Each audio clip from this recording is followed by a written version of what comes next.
Hello, j'espère que tu vas bien. Bienvenue sur ma chaîne. Bienvenue à toi si t'es nouveau. Et si t'es pas nouveau, bienvenue à nouveau.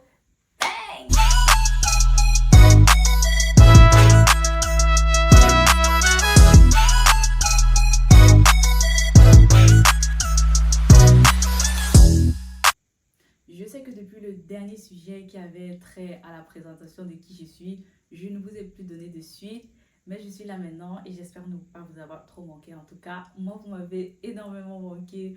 En fait, mon absence était due à mes examens et autres projets à côté. Mais je suis de retour, je me suis mieux organisée et j'espère que ça continuera pour bien longtemps. En tout cas, je ne compte pas vous lâcher. On va passer aux choses sérieuses, comme je le dis très souvent. En fait, aujourd'hui, c'est un peu un sujet pas qui ne concerne pas directement le droit social, qui ne concerne pas du tout le droit social. Et comme je vous avais dit, je fais du droit social et aussi du droit économique. Donc, du coup, aujourd'hui, on va un peu parler du domaine économique. Et ce domaine touche l'immobilier. Alors, restez connectés. Si tu as des projets d'acheter, d'acquérir un bien immobilier, que ce soit dans le but de le louer ou de faire de cela ta résidence principale, ou ta résidence secondaire, autant pour moi, cette vidéo est faite pour toi. D'aucuns considèrent l'immobilier comme un domaine, comme une niche à explorer, comme de l'argent qui ne se perd pas, comme de l'argent gardé. Et pour d'autres, l'immobilier, c'est plus un investissement risqué. Ils hésitent à s'aventurer dans ce domaine-là parce que voilà, on ne rigole pas avec l'investissement. Donc du coup, dans cette vidéo, je te propose les 6 points essentiels, voire indispensables avant d'acquérir ton tout premier bien immobilier. Et le 6e point, c'est cadeau. Donc reste avec moi à la fin de cette vidéo si tu veux vraiment, réellement savoir c'est quoi le 6e point. Parce que franchement, si tu as envie ou bien si tu avais des idées d'acquérir un premier bien immobilier, c'est indispensable. Et personne n'a jamais parlé de ce sujet. Pourtant, on le retrouve partout quoi. Donc reste avec moi à la fin de cette vidéo et tu ne seras pas déçu. Alors, on y va. Le premier point à savoir, c'est peut être propriétaire d'un bien immobilier.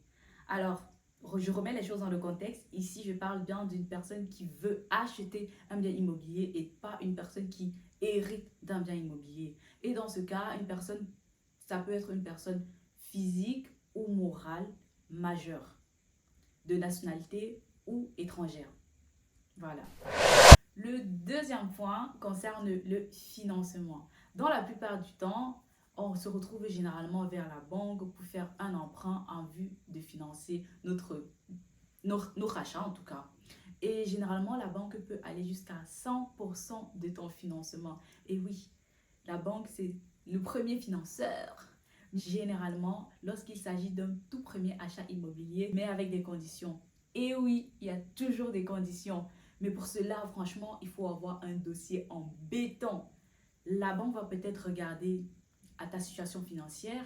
Si tu as une situation financière stable qui s'écoule sur un nombre de temps qu'elle détermine, ou alors si tu as choisi une personne pour être garant de cet emprunt à la banque va regarder la situation familiale de cette personne, la situation économique autant pour moi de cette personne, si sa situation économique est stable et voilà. Et aussi en Belgique, en ce qui concerne les établissements bancaires privés, il y a une loi qui est sortie en 2020 qui interdit, en tout cas qui oblige les particuliers à avoir un financement de 10%. Donc, en principe, les établissements bancaires privés ne peuvent plus financer à 100% votre achat immobilier, mais à 90% l'achat immobilier. Voilà. Maintenant, après, si vous avez suffisamment de moyens, vous avez tellement économisé que vous pouvez directement passer à l'achat chez le notaire sans forcément être financé par la banque. Ce qu'il faut savoir aussi, c'est que après avoir fait un emprunt à la banque pour financer ton bien immobilier, il y a aussi des taux d'intérêt, tu vois.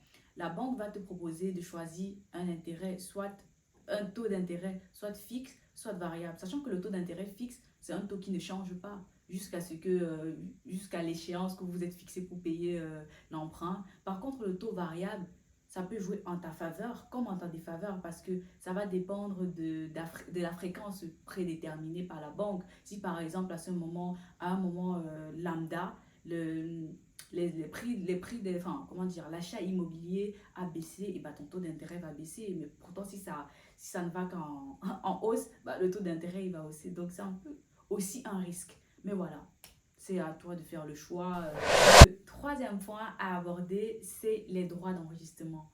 En gros, les droits d'enregistrement, c'est de l'impôt qu'on paye lors de la passation d'un acte. Et dans ce cas, c'est lors de la vente. Donc, lorsque le vendeur va vous céder le bien, vous, acquéreur, allez devoir payer les droits d'enregistrement sur ce bien-là. Et donc, les droits d'enregistrement en Belgique varient en fonction d'une région à l'autre. En région wallonne et en région bruxelloise, ces droits d'enregistrement sont de 12,5%. Et en région flamande, c'est de 12% depuis le 1er janvier 2022, sachant qu'avant, ils étaient de 10%. Les droits d'enregistrement peuvent être soit réduits ou restitués selon qu'on se trouve dans l'une ou l'autre région de la Belgique, mais toujours avec des conditions.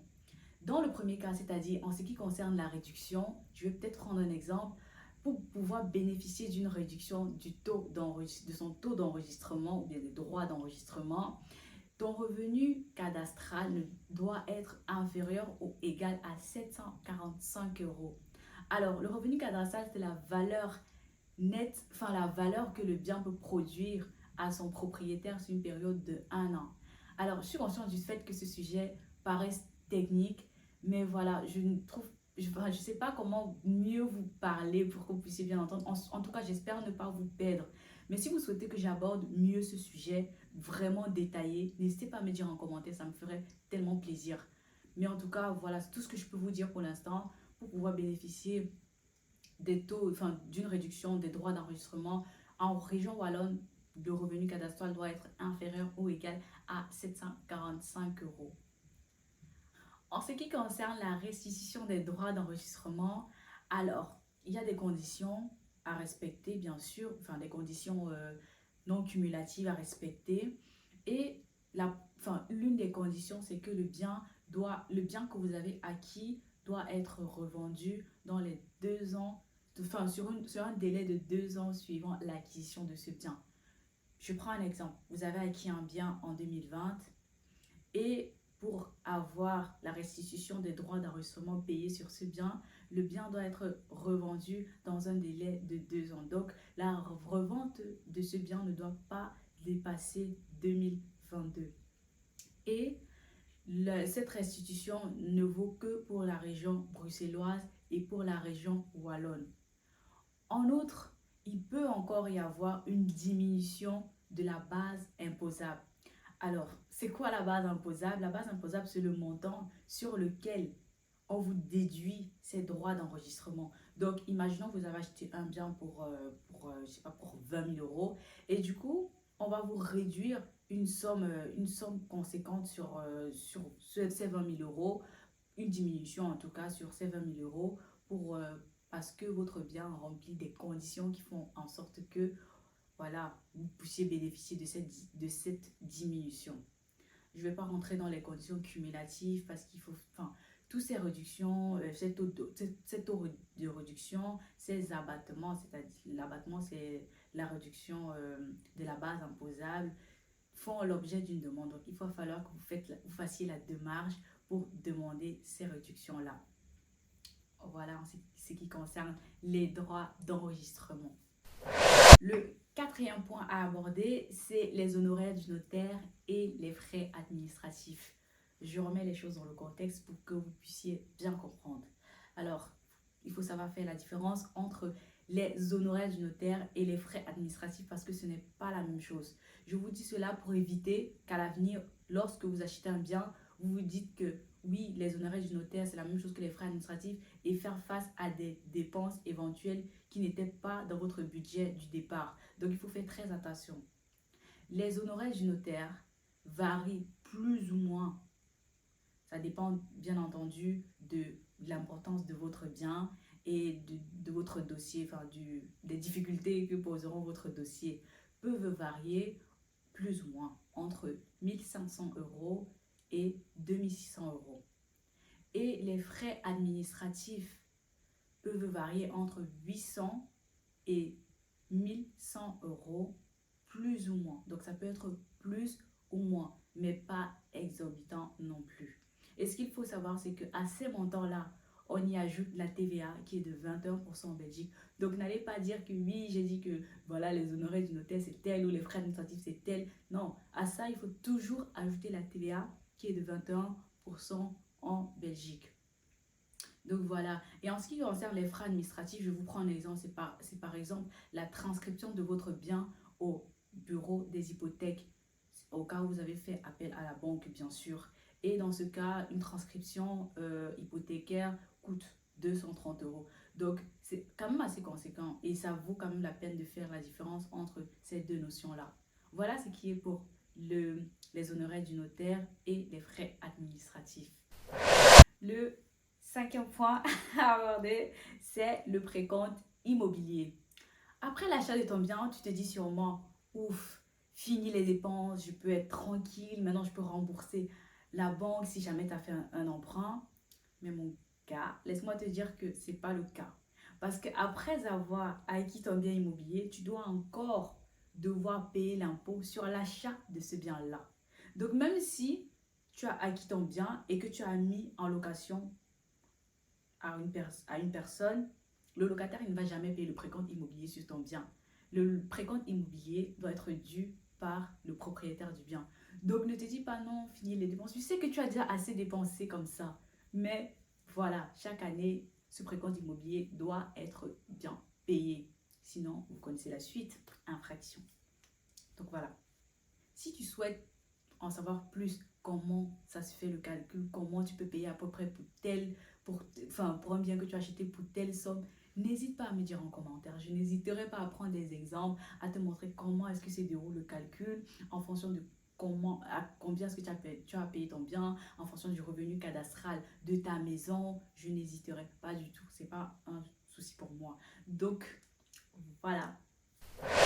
Enfin, le sixième point à aborder, comme je vous l'ai dit, ce sixième point est très important lors de l'achat d'un bien. Que ce soit un bien, que ce soit la deuxième ou la troisième fois que vous achetez un bien, on n'est jamais à l'abri du danger.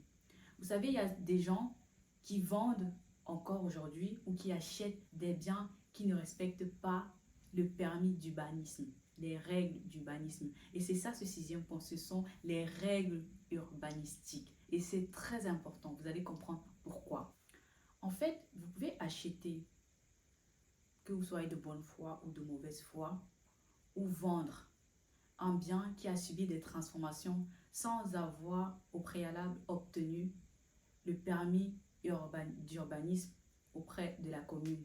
Et c'est très risqué parce que si vous ne respectez pas les règles urbanistiques, alors votre bien est en infraction. Et dans ce cas, vous ne pouvez rien faire de votre bien. Donc vous avez acheté un bien qui n'a pas de permis d'urbanisme, par exemple, ou qui a subi des transformations qui ne respectaient pas les règles urbanistiques. Et au final, vous ne savez rien faire de ce bien parce que même le vendre, vous ne savez pas le vendre. Et même l'utiliser comme habitation, vous ne savez pas le faire. Donc, à quoi ça servirait d'acheter un bien qui ne servira à rien au final et vous endetter auprès de la banque?